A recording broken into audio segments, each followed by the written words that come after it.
Buenas tardes y bienvenidos a esta nueva sesión virtual del Laberinto de Ariadna.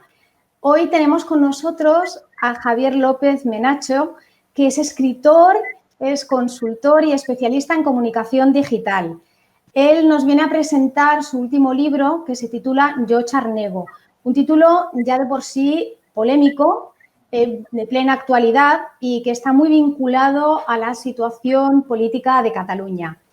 Para presentarle tenemos también a Carlos Gámez, que es escritor, es crítico literario, crítico cinematográfico y muchas cosas más. Y se da la circunstancia de que es también un colaborador habitual de Nagari, una revista de creación de Miami, que tiene una voluntad muy clara de aglutinar lo que son las voces y la presencia del español a un lado y a otro del océano. Ocurre que yo me siento especialmente feliz por esta circunstancia, como decía, porque el Laberinto de Ariadna tiene una sección fija dentro de la revista Nagari, de manera que nuestros socios pueden colaborar regularmente pues con poemas, con relatos breves, etcétera. Entonces, pues bueno, realmente es un placer encontrarte, Carlos, en esta sala virtual. Os doy la bienvenida a los dos y os animo a empezar. No podíamos estar mejor acompañados y creo que la tarde promete. Bueno, pues voy a presentar al autor y sobre todo voy a presentar al libro, que es un libro muy bien escrito, recomendado al 100%, y yo lo recomiendo porque ya hablaremos de este tema, porque claro, me puedo significar como charnego, pero yo creo que cualquier persona interesada en lo que está sucediendo en la actualidad, pues tiene que estar interesada en este libro. Y yo para presentar a Javi voy a utilizar una cosa que escribí para Facebook, porque ahí tengo el resumen de todo lo que una persona como es Javi, que es una persona que toca todos los palos, ha sido capaz de hacer. Como muy bien ha dicho Dolors, Javi ha trabajado de community manager y ha publicado varios textos, ensayos sobre lo que es su día a día de trabajo, sobre las marcas, sobre el prestigio en Internet, etcétera.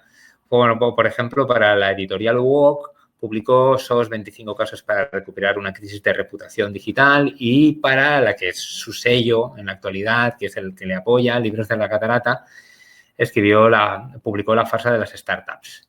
Pero también es un creador que ha incursionado en la ficción, desde un libro de relatos, Hijos del Sur, publicado por Tierra de Nadie, en el que ya va despuntando su preocupación por lo que es la cultura andaluza, y la novela muy reciente de 2019, me parece que es, Javi, El Profeta, de 2019, de La Equilibrista. También ha sido hasta hace muy poco el responsable de una página web online, que era un diario digital, La Réplica, en el que he tenido la suerte de contarme entre sus colaboradores, que era precisamente pues un medio para eso, para replicar. Y eso le ha ocupado pues 6 años de su vida, junto con su hermano, lo cual no está mal. Pero sobre todo, y aquí vamos a hablar hoy de eso, Javier López Menacho es una persona que ha tenido siempre mucha preocupación sobre el entorno social y sobre lo que le rodea. Con Yo Precario, publicada por Libros del Lince, formó parte de una punta de lanza que devolvió la crítica social a la literatura española después de muchos años de experimentos vanguardistas, podríamos decirlo, hasta el punto de que esto se ha referido en Wikipedia como uno de los libros referenciales de lo que empezaba a ser ese movimiento precisamente a raíz de la crisis. Y Yo Charnego, que ya comentaremos, tiene ciertas relaciones con la crónica, con el hecho de ponerse a hacer periodismo gonzo, de meterte dentro del personaje, etcétera, respecto a lo que sería, y ahora voy al libro, voy a volver a enseñar porque es chulo. Aquí está el libro, no os olvidéis. Lo que sería, aquí ahora tengo la chuletilla. Vamos a ver, estamos aquí para hablar de este libro y, como indica el subtítulo, y este subtítulo también tuvo su tema, es una memoria personal de la emigración a Cataluña del autor. Y entonces podemos hablar, y yo creo que hablaremos luego más tarde, porque aquí haces un trabajo muy fuerte de análisis lingüístico del término, pero yo creo que me va a gustar más que a partir de las opiniones que he tenido ahora en mi relectura que he encontrado de tu texto, que me comentes. Yo ahora en esta segunda lectura que he hecho, que según siempre son las mejores las segundas, lo que he encontrado es que tú haces una desmitificación de ciertos símbolos que se han asociado a la inmigración en Cataluña, especialmente la que a ti te pertoca, que es la andaluza, o la que te toca más de cerca, ¿no? Pero tú incluyes todo. Voy a decir unos cuantos.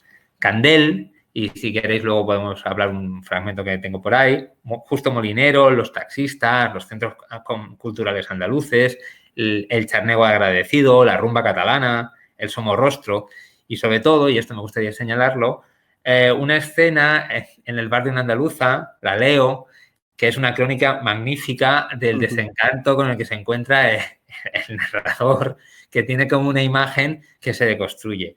Y me gustaría preguntarte sobre eso, si realmente fuiste consciente de darte cuenta que estabas desmitificando toda una serie de elementos que siempre se han relacionado con la inmigración. Bueno, realmente este es un libro que toca todos esos temas, pero le intenta buscar como una nueva arista, ¿vale?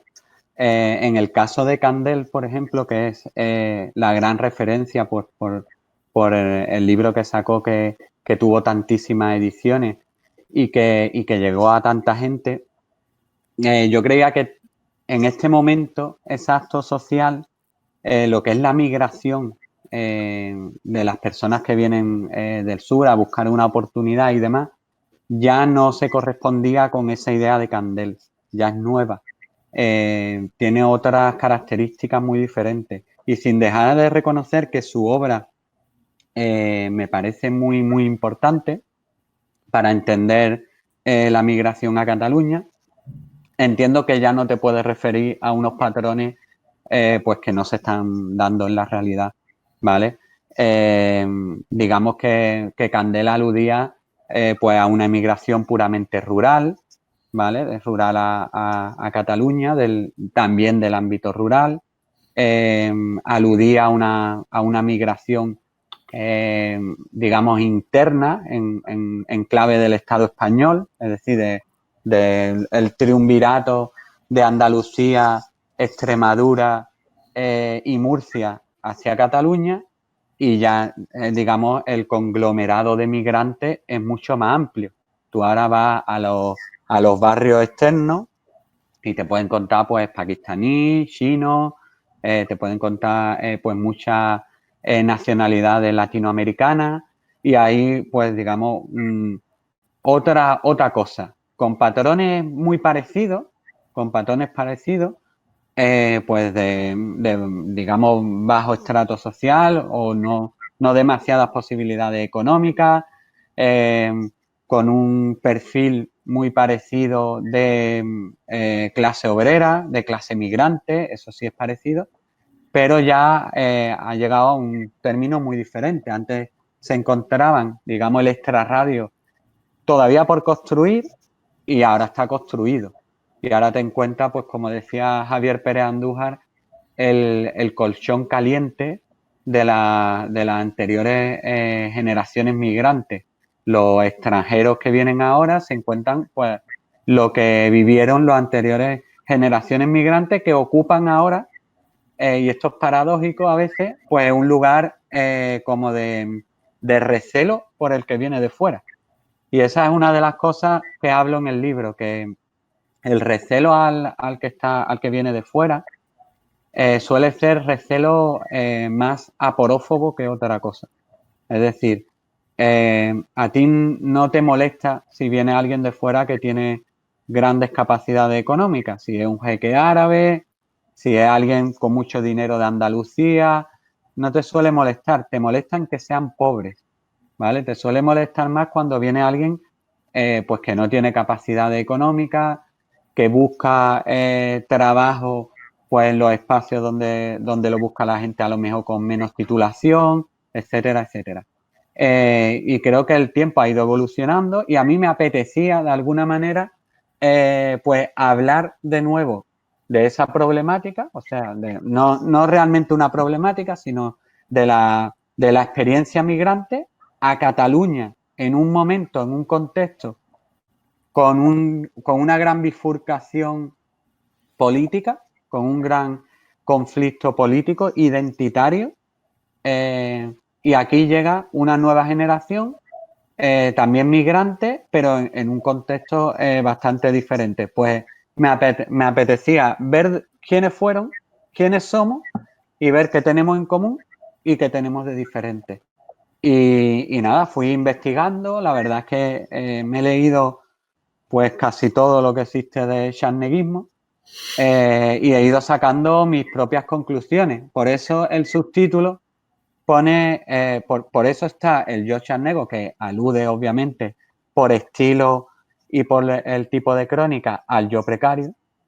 Pero también me apetecía que fuera muy mío para no dar lugar a equívocos. Esta es mi experiencia y son mis conclusiones.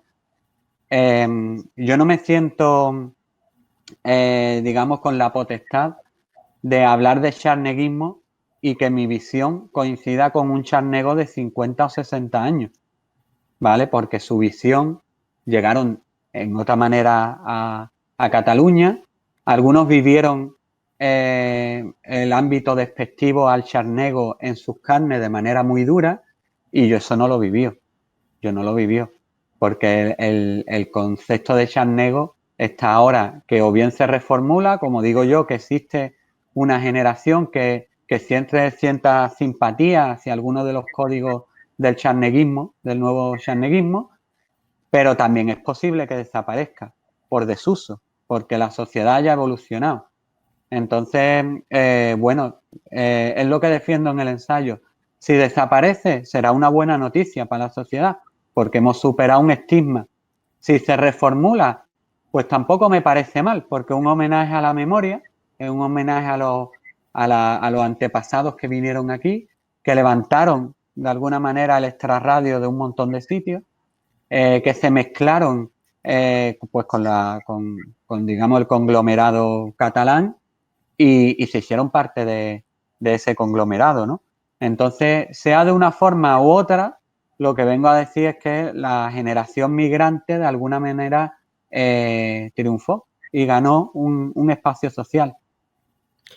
Y volviendo a la Leo, y por eso supongo la importancia de la crónica, ¿no? La idea de, como has dicho tú antes, como es personal, me voy a meter en el papel y voy a hacer pues un poco de periodismo gonzo, ¿no? O sea, sí. haces periodismo porque ahí te sientes cómodo, es un formato en el que te sientes cómodo, pero ahí te metes tú como un personaje más y nos explicas la vivencia de la persona vista desde ahí, ¿no? Pienso que ahí es la importancia de la Y es curioso porque a ti te ha llamado mucho la atención el tema de la Leo y también le llamó la atención al periodista de La Vanguardia que hizo la crítica del libro, destacó esa crónica, que es básicamente pues que yo voy al bar de la Leo, que es un bar ambientado en Camarón y en Bambino, por partes iguales, en la rumba catalana también en algunos aspectos, es un bar muy sui generis, muy folclórico, que regenta una señora andaluza con un deje muy andaluz, como puede ser el mío,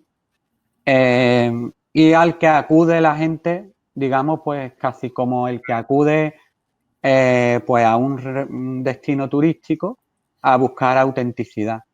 Y bueno, el día que fui yo, pues a la Leo no le apetecía hacer su papel y me parece bien, me parece bien. Supongo que me reconocería como uno de los suyos y tampoco tenía por qué hacer papel conmigo.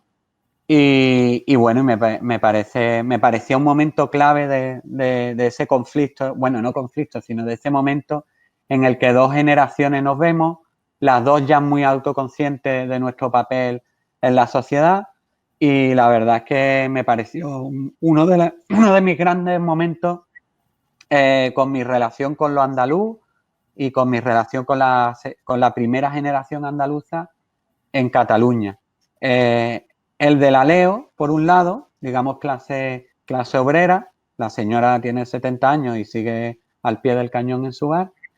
Y otro de los momentos que viví fue con Justo Molinero, uno de los grandes iconos de la primera generación migrante, digamos, de cierto peso y que adquiere un espacio social de peso en Cataluña. Justo Molinero es el creador de Teletaxi, el gran canal de radio de música folclórica, música andaluza, en muchos casos, en otros no, pero en muchos casos sí, aquí en Cataluña. Pues nada, a nosotros nos invitaron a Canal Sur y estuve con él y bueno, digamos que también desmitifico un poco su figura, ¿no? Bueno, simplemente, pues lo que dices tú son mis vivencias y desde ahí analizo de dónde venimos, quiénes somos y a dónde vamos, porque también hago mis pequeñas pesquisas de qué puede suceder en el futuro con la clase migrante y qué puede pasar con este término de charnego, que creo que la polémica del libro no es la polémica del libro, es la polémica del término. Es decir, a mí nadie que haya leído el libro ha venido y me ha dicho que le haya molestado o que se haya enfadado o que esté a disgusto con el libro, nadie. De hecho, los periodistas y la gente relacionada con el mundo de la cultura y la sociedad pues han tenido lecturas bastante positivas del libro. Pero la gente que no lo ha leído, la gente que tiene activismo político, sobre todo en pues digamos a la derecha más nacionalista española y también más nacionalista catalana, pues ellos sí se han sentido ofendidos y entiendo yo que tiene mucho que ver con el momento que estamos viviendo de gran polarización política, en la que el término charnego, si tú insinúas, como insinúo yo, que puede existir la posibilidad de que haya una reformulación del término, pues en un momento de clara disputa del término del nacionalismo español diciendo que los nacionalistas catalanes siguen siendo unos xenófobos y se sigue usando el término de manera xenófoba, y los nacionalistas catalanes diciendo que ya no existe ni se puede utilizar, pues claro, es un término en disputa. En un momento en el que hay un 45 y un 45% de la sociedad declarándose nacionalista catalán o bien declarándose contrario a la independencia, pues se va digamos, a declinar la balanza si tú consigues atraer pues cualquier tipo de, digamos, de espacio social pues a tu lado. Entonces, creo que tiene más que ver con el momento político que estamos viviendo y con la conflictividad que existe en Cataluña o que ha existido más, digamos, hasta la crisis del coronavirus que digamos que ha puesto por delante la problemática de la salud que van por delante de la ideología, ¿no? Porque al fin y al cabo es la salud de la gente. Pero hasta entonces yo creo que me molestaba más el título y la palabra charnego que el ensayo. Sí, yo pienso que las redes sociales, porque lo que sí que es cierto es que la crítica cultural, yo creo que se ha visto, se ha reapropiado el libro en cierta manera. Y es lo que iba a ir a la segunda idea. Y es curioso, porque la primera vez que lo leí no me di cuenta, pero yo esta segunda vez pienso que en los huecos, en los intersticios de estas desmitificaciones que haces, hay precisamente una reapropiación de la idea de charnego. Está la construcción, ¿no? Reapropiación en un sentido, no como a veces puede salir negativo, sino como positivo, en el sentido de el término está ahí, yo soy esa persona, voy a enfrentarme al término, que hay de mí en el término, que no hay, es un poco ese juego, y ahí es donde construyes toda la idea de charnego a partir de la vivencia personal. Y a mí me da la impresión que pones mucho el énfasis en la esencia nómada, dijéramos, de la materialización de ese concepto de charnego, de los charnegos. Y me gustaría hablar también de otro personaje, por decirle personaje, es persona real, como suele ser en las crónicas, pero el personaje que aparece ahí como es Paco Albadulí, ¿no? Que es una persona que te muestra sí. del nomadismo, ¿no? Una persona que siente mucho una cosa que está en otro lado, pero está en otro sitio, ¿no? Y ahí está como esas identidades en movimiento, ¿no? Sí, bueno, este señor, un mítico de la cultura andaluza, que es un señor, Paco Albadulí, que Albadulí es su nombre andaluz, pero se llama Francisco García Duarte, que es un estudioso de la cultura andaluza y del socialismo andaluz, socialismo entendido más a la antigua, no del socialismo de Susana Díaz, para entendernos, ¿vale? Y el hombre pues lleva muchísimos años aquí, 20 y tantos años o 30 años en Cataluña, pero él se siente muy andaluz y es un activista andaluz desde aquí. Entonces también me parecía un gran personaje pues para mostrar cómo se siente él, cómo de huérfano también se siente de alguna manera espiritualmente y cómo recupera su esencia o las cosas que él siente que le definen desde la distancia. Entonces, bueno, yo más que el carácter nómada, celebro que lo hayas que lo hayas puntualizado porque sí me parece un rasgo esencial, pero sobre todo para mí digamos, el punto neurálgico de todas las generaciones es la clase obrera.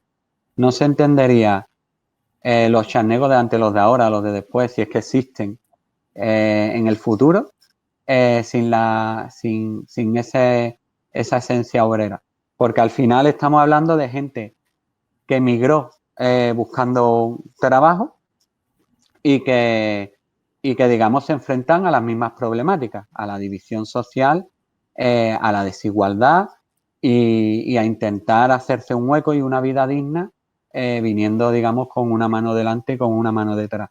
Y desde los precarios, desde de la gente que venía al ámbito rural en las primeras décadas del siglo XX o en los años 50 y 60 del siglo XX, las dos grandes oleadas de migrantes andaluces, inmigrantes del sur, hasta los precarios que vienen en Vueling a buscarse la vida aquí porque no hay curro en Andalucía, en realidad están unidos por el mismo bulbo raquídeo, ¿no? Tienen la misma problemática, que es que bueno, vienen a buscar trabajo y se mueven en ambientes de cierta incertidumbre, en el extrarradio, en un entorno en el que la mayoría de estas personas pues no son bilingües, obviamente.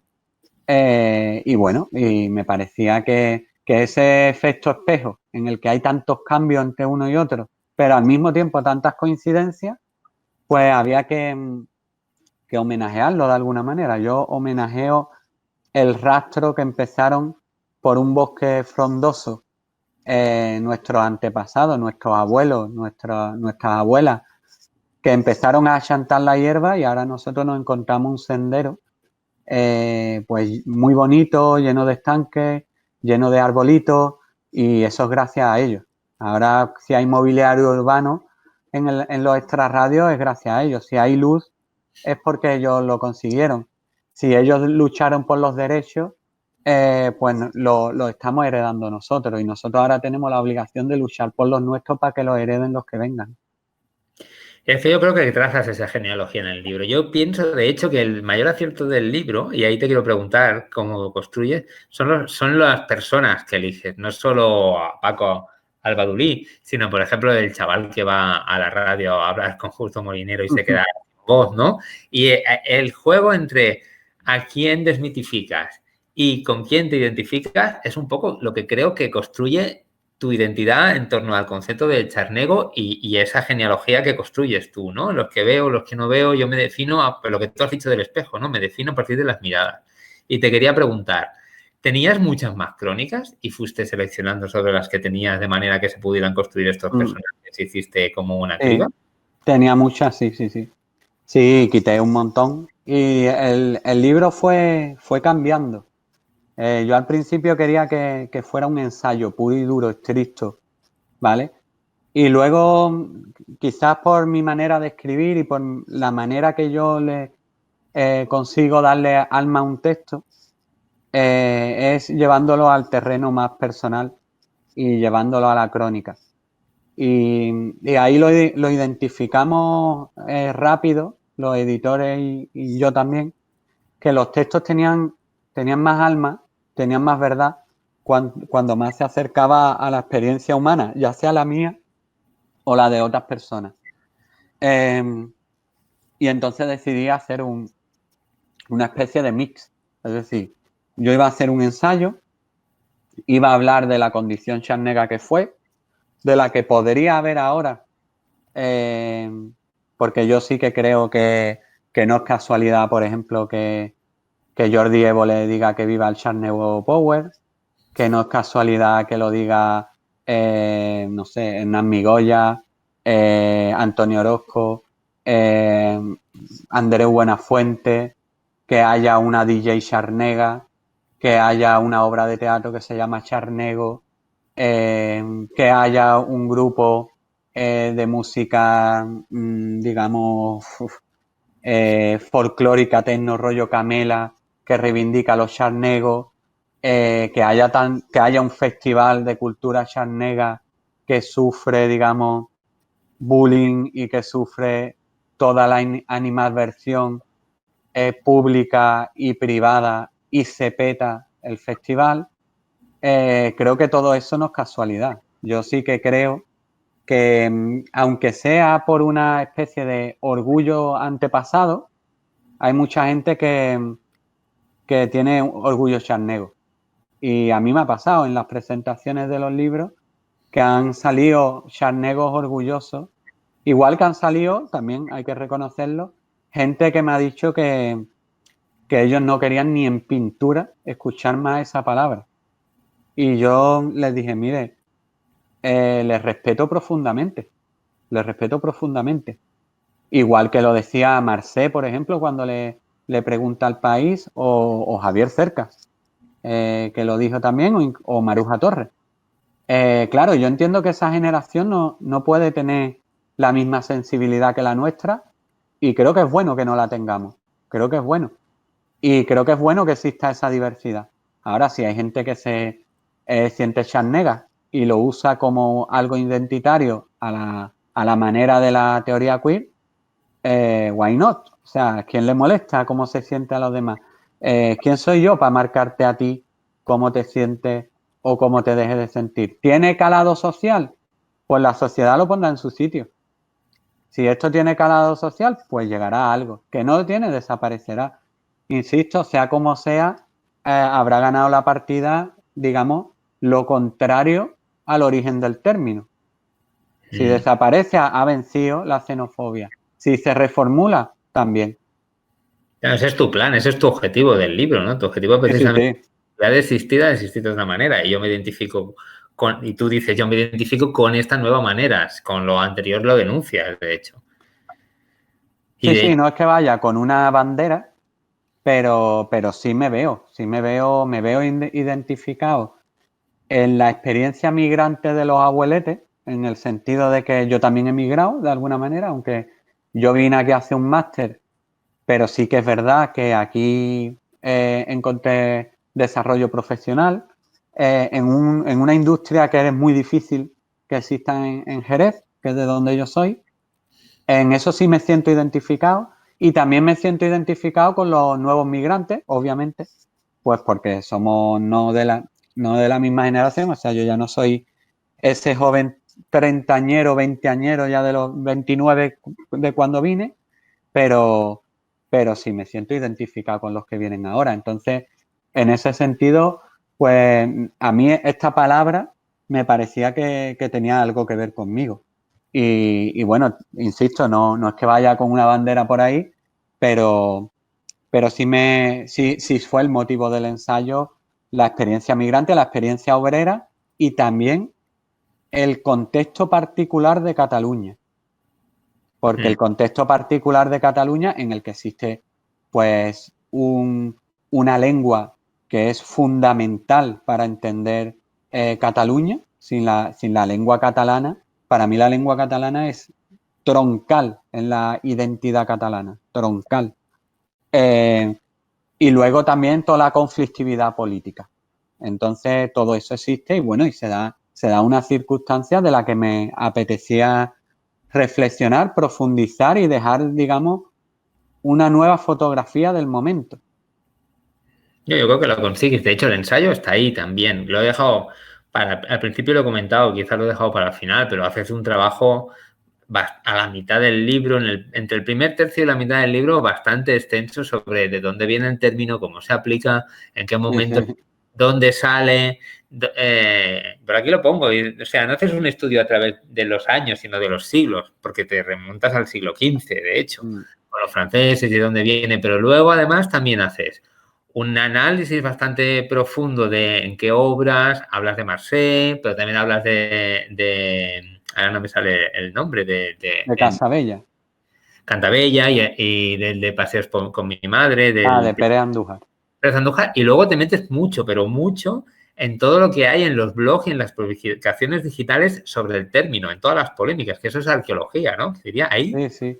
Es que hay mucha gente que en Twitter pues decía, ¿tú qué vas a saber de dónde viene el charnego? Y digo, mira, es que no te aludo al libro porque te lo compre, sino porque yo en 2 tweets no te puedo contar todo lo que tiene que ver con este término, de dónde procede, cuántas ramificaciones hay y luego todas las leyendas urbanas que hay, que también me parece otra parte maravillosa que tenía que estar en el libro. O sea, historias que no tienen nada que ver de dónde viene la palabra charnego, y sin embargo me parecía que eso tenía que estar ahí porque era fascinante cómo la subcultura, digamos, la cultura popular, las leyendas urbanas pueden reapropiarse de conceptos y darle nuevos matices que, bueno, que tienen hasta su simpatía y son bastante divertidos, ¿no? Y bueno, eso es algo que en Twitter es muy, muy complicado de debatir. Sí, la historia de los polacos y los chernegos con las maderas Sí. Es una historia que recomiendo que la gente la lea porque ya es una novela es una crónica novelada dentro de la crónica que ya es el Yo Charnego, pero tienes más, haces más, de hecho, haces muchas. Sí. Y también me meto, hay un tema que hablo mucho, que es de la apropiación del lenguaje, de quién habla bien y quién habla mal. Depende de si estás en un espacio de poder o si no estás en un espacio de poder. Y ahí sí que me apetecía, como reivindicación de clase, digamos, de extrarradio y de venir pues de Jerez de la Frontera, que puede ser como estar en Inglaterra y ser de Sheffield o algo así, o de Detroit en Estados Unidos, me apetecía reivindicar todos esos lugares donde se dice que no hablamos bien, porque desde los centros de poder se dan unas reglas en las que no participamos. Sí, hay un trozo bastante importante del ensayo, crónica, que te metes en el habla andaluz, lo mal vista que está, y vas hablando, haces bastante historia. Cuentas la historia de la gente que ha publicado en dialecto andaluz libros, lo mal que les ha ido, los muchos palos que les han dado. Sí, y hay una importante reivindicación de lo andaluz. O sea, que es curioso porque te construyes una personalidad como Charnego, pero a la vez en esa construcción estás escarbando en tus orígenes y en tu identidad. A lo mejor te estás planteando cosas que si no hubieras escrito el libro no te habrías planteado. Sí. De hecho, yo empezaba a escribir y se me abrían ventanas de oportunidades. O sea, se me abrían caminos. Bueno, pues, ¿qué te voy a contar? Pues como cuando tú escribes una novela, ¿no? Tú empiezas a escribir, pero luego ves una luz al final del pasillo y tiras para allá. Y vas tirando del hilo y vas viendo cuáles son y te vas descubriendo tu propio discurso. Yo lo he descubierto no solo con el libro, sino a posteriori. Cuando yo he hablado más del libro, cuando lo hemos puesto en común, mi pensamiento ha ido evolucionando. Ya hay cosas, por ejemplo, del libro, pues que ahora podría discutir conmigo mismo, porque he ido evolucionando. Pero creo que la esencia sí que la sigo respetando, me sigue pareciendo que es mi libro y lo sigo defendiendo a tope.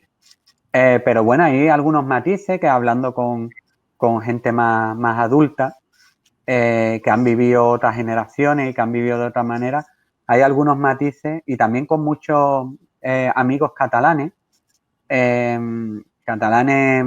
más del sector independentista, digamos. También he ido ampliando mi punto de vista y mi abanico de sensaciones y mi abanico de emociones. Y es que eso es un ensayo, querido amigo.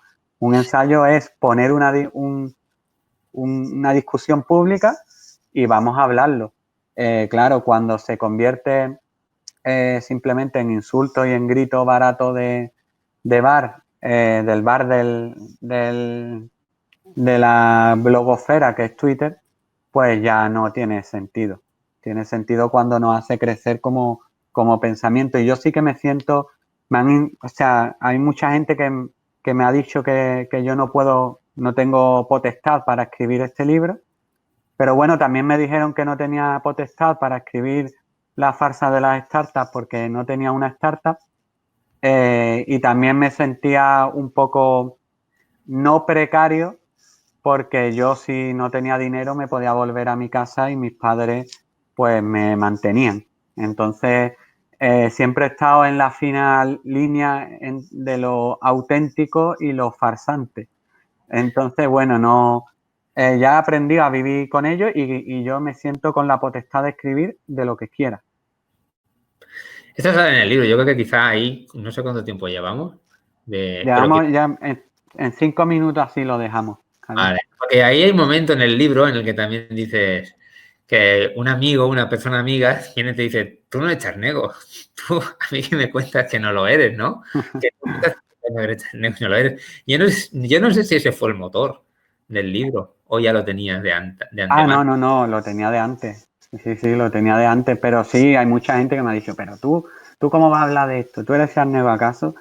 Pero bueno, es que tampoco, imagínate que Owen Jones no hubiera podido escribir su ensayo Chaps porque no es de clase obrera. O no hubiera escrito el libro el autor de Negro como yo porque no era negro, se pintaba con betún, se pintaba la piel con betún para salir a la calle. Entonces, eso no le quita potestad, no te quita potestad venir desde fuera. Tú tienes derecho, igual que alguien escribe novela histórica y puede escribir de los pobres del siglo pasado. Me parece que alguien le diga a otra persona de lo que puede o no puede escribir, me parece algo totalmente desfasado y caduco. Sí, bueno, y de hecho yo pienso que tu mirada es novedosa en ese sentido, porque si vamos a estar con lo que ya se decía cuando las novelas de Marseille no vamos a avanzar, ¿no? Yo creo que la gente que viene nueva y que se ve interpelada, porque es un poco eso. Yo también en la primera lectura tampoco lo vi, pero me ha recordado pues cosas de los de la uni, de Fanon y tal, que tú te sientes interpelado por el término, que el término no está ahí, y de hecho es lo que sucede luego en las redes. Aparece el término y todo el mundo te pregunta si tú eres charnego, si tú no lo eres, si dejas de serlo, o sea, te identifican a partir de ahí, que es un poco lo que dicen. O sea, tú, tanto la gente que te va a llamar charnego a partir del libro, como la gente que te dice, el otro que te dice, tú no eres charnego, pero te están obligando a Sí. posicionarte. Yo no sé si vas a seguir por esta línea y va a haber segundas partes o vas a reflexionarlo más, por lo que dices. Bueno, la verdad es que no sé de qué voy a escribirlo. Bueno, sé porque estoy escribiendo, pero no pretendo ahondar más en el tema. Pero sí que creo que existe una nueva narrativa, pues como podía ser el libro de Patricia Castro, el mismo libro de Ana Pacheco, el libro de Miki Otero, o los de Kiko Amat. Creo que existe en general una nueva narrativa que no es charnega ni se define como charnega, pero que toca un montón de temas que tienen que ver con el extrarradio, con la clase obrera, con la migración, y ahí se define una nueva versión del imaginario, pues que habla de nuestra sociedad y que nos habla de las problemáticas actuales, más allá de lo que significa el término. Sí, en realidad es un libro sobre identidades, ¿no? Yo pienso, y aquí lo digo para la gente que vea el vídeo, que esto lo puede leer una persona, como yo en algunos momentos me he sentido identificado con ciertos pasajes como charnego, como otra persona que no tenga nada que ver con el término, porque lo que hay ahí es un trabajo sobre qué es la identidad y cómo se forma, pienso.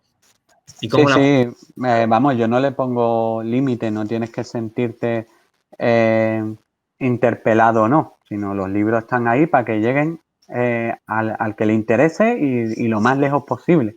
Para eso están los textos. Entonces, bueno, nada, simplemente eso y Y gracias, Carlos, por tu análisis, por tu punto de vista. Y es un placer charlar contigo. Sí, hombre, porque me he moderado.